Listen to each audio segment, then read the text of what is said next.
right. Hi, everyone. My name is Hannah Sistisla, and I am the CEO of Arm Hug Podcast. I am here with Catie Harris, and she is the owner and CEO of Nursepreneurs.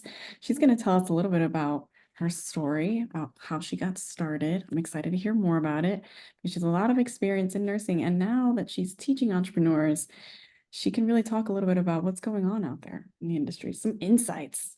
So, Catie, get us started. Yeah, thanks for having me on. So where do you want me to begin? We could talk a little bit about how you started your business. Like, was it a need that you saw? Okay. Yeah, so I started Nursepreneurs back in 2016. And, I always knew that I wanted to start some sort of business. I went into nursing. My parents weren't happy about it because my dad had this dream that I'd be an actuarial scientist, which I had no idea what that was until just recently when I bought life insurance. And I'm like, really? That's what I would have been? I would have been like, chomping out, like pumping out numbers for people's death benefit. I'm like, there's no way that would have fit with me whatsoever. That was so far off the mark. But anyway, so I went to nursing school and my dad's an entrepreneur and we've had a lot of entrepreneurs in my family, and it was always something in the back of my mind.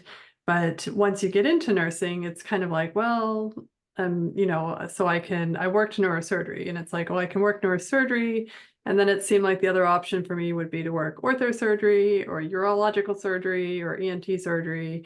I mean, that's as far as I got. Like I had a lot of trouble seeing past a lateral move in the hospital. But you get to a point, like I was a nurse for neurosurgery for 10 years, and then I was a nurse practitioner for another 20 years with them. And it was just kind of like there was no movement other than that lateral kind of transfer. There's no up and down, if you will.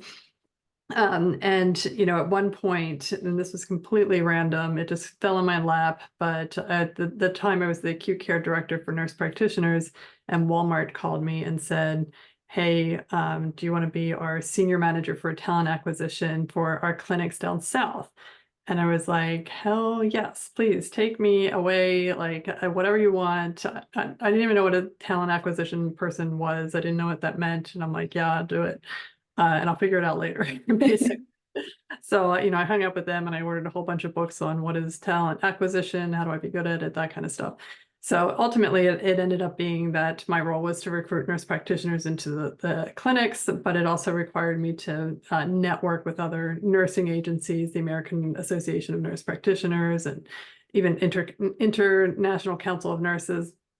And through those organizations, I started meeting like nurses who were absolutely amazing. They were like consultants for the WHO, and they were, they ran their own businesses. And, this one nurse ran her own radio station, and it was like mind-blowing. I'm like, how this is so far out of like my comfort zone. I had a trouble understanding what it is that they were talking about. So I started a podcast so that I could interview them and learn more about how they got started, why they thought they could do what they were doing, and who gave them permission, basically. And it was extremely enlightening and eye-opening. And that was really kind of the start of Nursepreneurs for me, because then I started meeting nurses that were doing these amazing businesses. And was building up an audience at that time. And the nurses would say, well, I want to know how to start IV hydration. I want to know how to start Medspa. I want to know how to be an LNC, that kind of stuff. So that's what we started doing. We started pairing up with the nurses who had already started those businesses and were doing really, really well, and sharing that content with my audience. Wow, that makes sense. Such a easy transition. Yeah. From nursing to entrepreneur. See, there's like a whole bunch of other stuff in the middle. I'm sure that happened. Can you talk a little bit about the balance? So were you working at the time and you started your business? Yeah, it was worse than that, because I was the director for the nurse practitioner program. I never gave that up, as I was working for Walmart, and I was working as a nurse practitioner, and I'm a single mom by choice. So, I had my son, he was sperm donation, and at the time he was, I guess, 3 years old. So then what happened was, I was with Walmart for a couple of years, and then they let a lot of us go. They were pretty top heavy. And the clinics, I don't think they were doing as well as they were expecting them to do. Like, my job was to help staff like 20 new clinics that never came to fruition. I still don't think that it's been like years now, but so anyway, they let a lot of us go, and I was like, well, now what? Do I get another corporate job? How do I get another corporate job? I don't even know what to do. And that's where that kind of like kicked me into gear. Like, let me really do something serious with Nursepreneurs, or actually have a serious focus on it. So I gave up Walmart and took on basically Nursepreneurs at that point. So no, it was hard to find a balance. I didn't have balance at first, and yeah, I mean, that it was tough. Yeah. And what specific services do you guys offer now? So you said already Medspa, IV hydration. LNC, legal Right. nurse consultants, then we're pairing up with functional nursing, functional medicine, um, content writing, like freelance writing, hormone therapy, and then we do workshops as well, like on special topics like semiglutide, which is all the rage, and then vaginal rejuvenation, and add I don't know, PRP to your practice, and peptides. So we're going down that route as well. So we're always kind of looking for what's trending, what's exciting, what needs to be explained more. Exosomes would be another area. And then how do you differentiate your business from others in the same arena as you would say? I mean, I see us really as nurse focused, and of course, what we do could apply to anybody and everybody. So we certainly have had some MDs take our course, or PAs, but from a marketing perspective, it was just easier to identify and work within that nursing realm. Because the language and the marketing aspect of it is so much easier to talk to nurses as opposed to all of healthcare, providers type of thing. Yeah. And you talk about marketing. Do you guys teach social media content? Like We marketing? do, yeah. We build a lot of that into our big courses, like the IV hydration med spa. There's always a section on this is how you get started with marketing.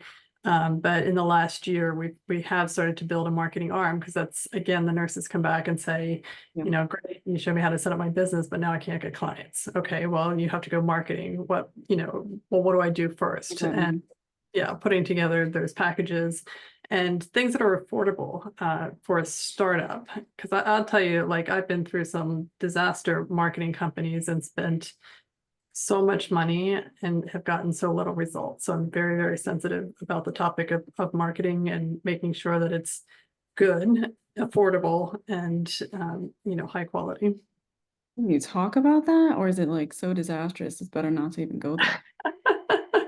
Well, I mean, and marketing companies are really, really good at selling kind of that dream, right? And that is something that we focus with the nurses too. Like, you're not selling IV therapy, you're selling an outcome, right? And really focusing on that outcome. So the marketing companies use that as well. Like, hey, do you want to pay off the machine you just bought in your med spa, right? And the answer is join our paid ads group, and this, that, and the other thing. But then it's all like really generic. Kind of, and they charge a lot of money, but it's like you buy Right. into that outcome. Like, yes, I got to pay off that med spa machine that I just bought for $250,000.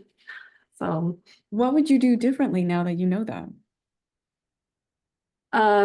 well, I mean, what I've done has built up a team of people that I trust, because I've been through a lot, like I said, a lot of different groups, and I use them myself first before we promote anybody, so that I know that and I just ended up canceling another group that I was so excited. I really wanted to promote them. I'm like, this is going to be great. They had such a great marketing message. They had a great referral program, and I used them. And after 2 months, I just canceled them. I'm like, this is it's crap. And I'm a big believer in paid ads and stuff, but like, I don't know. It was just oversold and overpriced. I'm like, we can do the same exact thing for a fraction of the price, and help the nurses get results. Right. What about word of mouth? Word of mouth is huge. So we're focused right now on, like, what about a launch event, right? So one of the things that I did for my own clinic was start to put together the launch event, we actually sent Instagram DMs to local influencers. And, I actually have 15 people coming to this just through Instagram DMs. So no advertising whatsoever, just that personal touch, and then reaching out to local businesses as a real person, not as like cold spammy email. It goes a long way. Yeah, because it's hard to tell if it's a scam or not. Right. Right. Literally just showing up, and we had nurses out in Jenkintown. That's what they did. They like basically hit the pavement and went into every business with brochures within like a 2-mile radius of them. And they did very well, very quickly. Are there any events that you would recommend for people to go to or learn more about? Or you think there should be more events about this stuff? Like Uh, fairs where you can get new clients. I guess health fairs is probably what I'm talking about. Yeah, that's one of the things that I'm doing in May. So I'm in Philadelphia, and they have a Be Well Philly event. And it was relatively inexpensive. It was $1,000, which is, when you're a startup, every penny out the door hurts.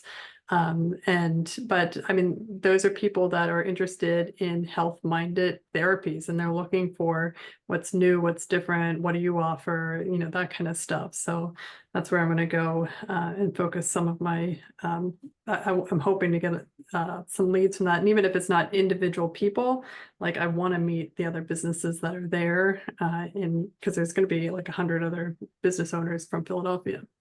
Right, to collaborate. Right. I think that collaborating is fun. Yeah. Partnering. How do you know if you find the right partnership though? Do you have like non-negotiables or things that you need to have in place for like you to be partnered with the right person? Some of mine are just that, and it's funny that you asked that, because I was working with my assistant and we were pulling up people on Instagram, and I'm like, I'd love to partner with somebody that does skincare products because I don't have that.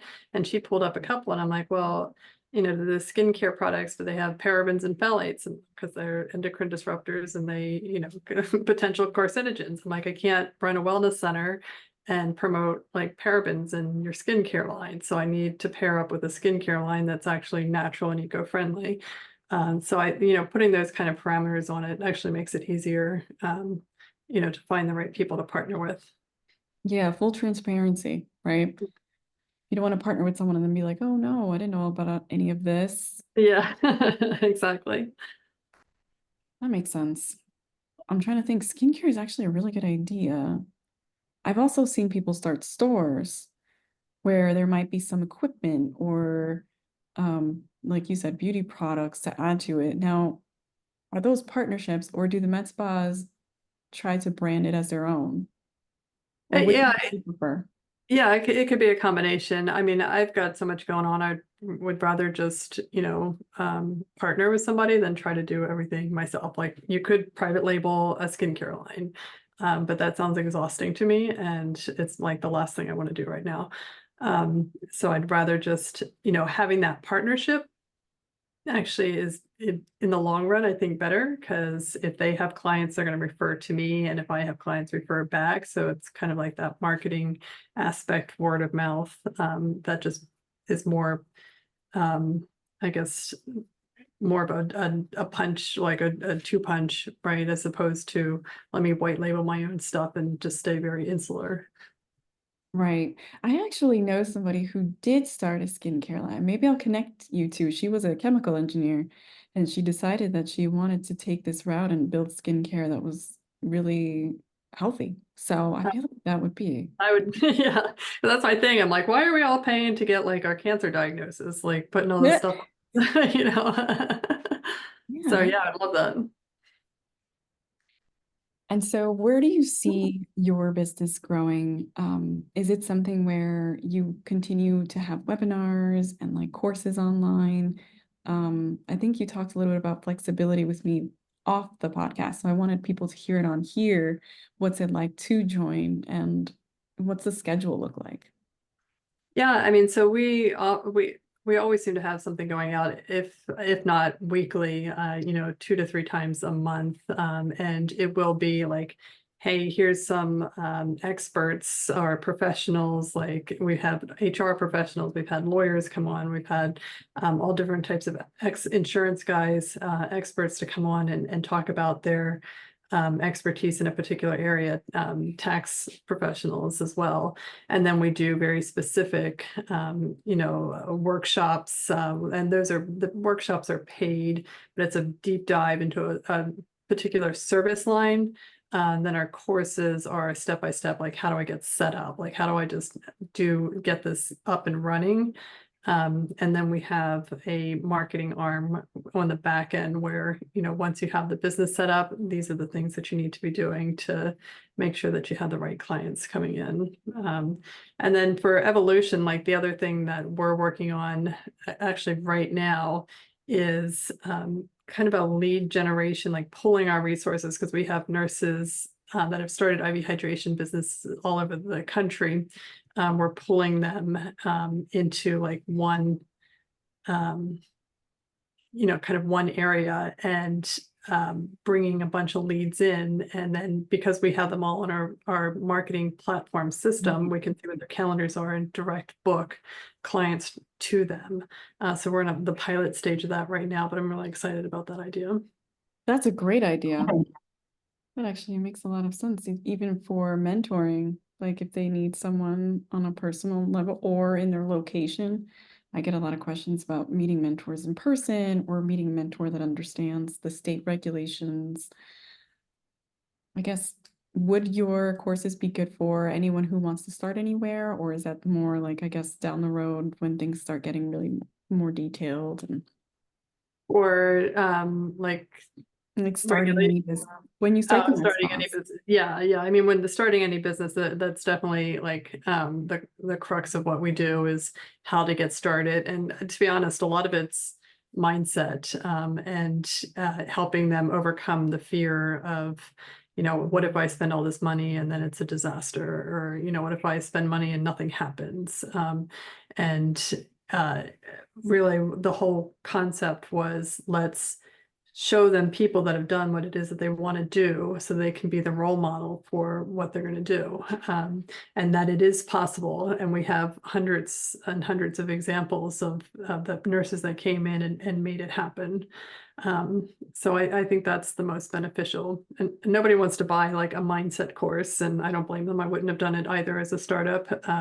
But it's built in, and it's a large part of what we teach once you get into the course is believing that it can be done, that there's something on the other side of where you are right now. But the key is to kind of push through it and just believe that it will happen. How big are your classes? They're pre-recorded, so people will come in, and they watch individually, and then we have coaching on the back end. So we have group coaching classes. So it varies depending on how involved. Somebody might come in really, really involved for the first like 2 months and then disappear and then maybe pop back in a year later or something. So Do you provide supplies or is it just all online? no, the supply aspect, we partner with vendors and we put their information in the course board just to make it easier for the nurses to know where to go and where to get the stuff that they need. Nice.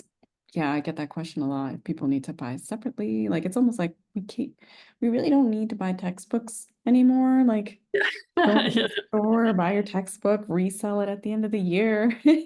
Everything's online. Everything's online. Yeah, we even created like financial plans that break down like how much each of the drips would cost. So if you're going to do, let's say, an athletic performance and you needed like 3 cc's of L-carnitine and 2 cc's of vitamin C, and just off the top of my head, I don't think that's the formula. But if the vial of vitamin C costs $300 and there's 30 cc's in it and you need 3 cc's, then it costs this. And this is how much the drip cost. This is how much you sell it for, and this is going to be your profit margin on it. So we break all our drips down like that. Makes sense. So pricing, you go through the pricing strategies and developing your pricing.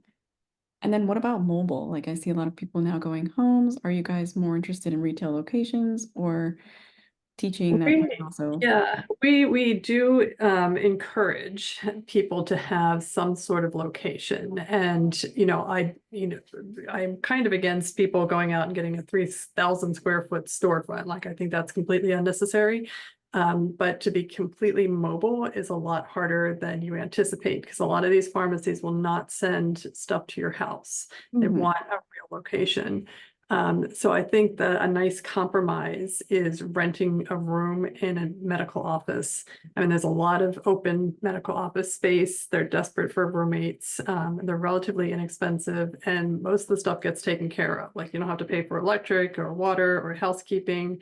You might not even have to pay for medical waste, and it can be, even if you don't see patients in that office space, you have somewhere to put all of your stuff. Because the last thing you want is for Amazon or whomever to be sending, needles to your house. And in Philadelphia, we have porch pirates. They, as soon as the package is at my house, it's gone 10 minutes later. And once they know you have medications and needles come into your house, I mean, forget it. So, it's Yeah, they're going yeah, to be waiting really for careful. it. Yeah.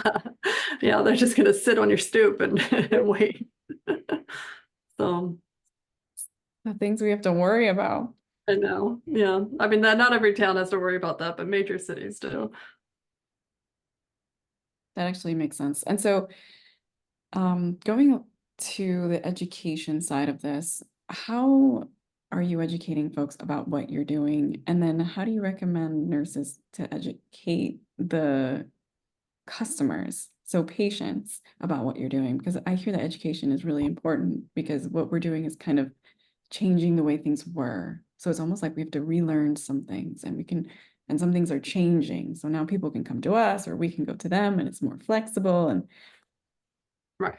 Yeah, and we do encourage the nurses to pick a niche. I think 5 years ago, you could just open an IV hydration and it was just kind of like, this is exciting, this is new.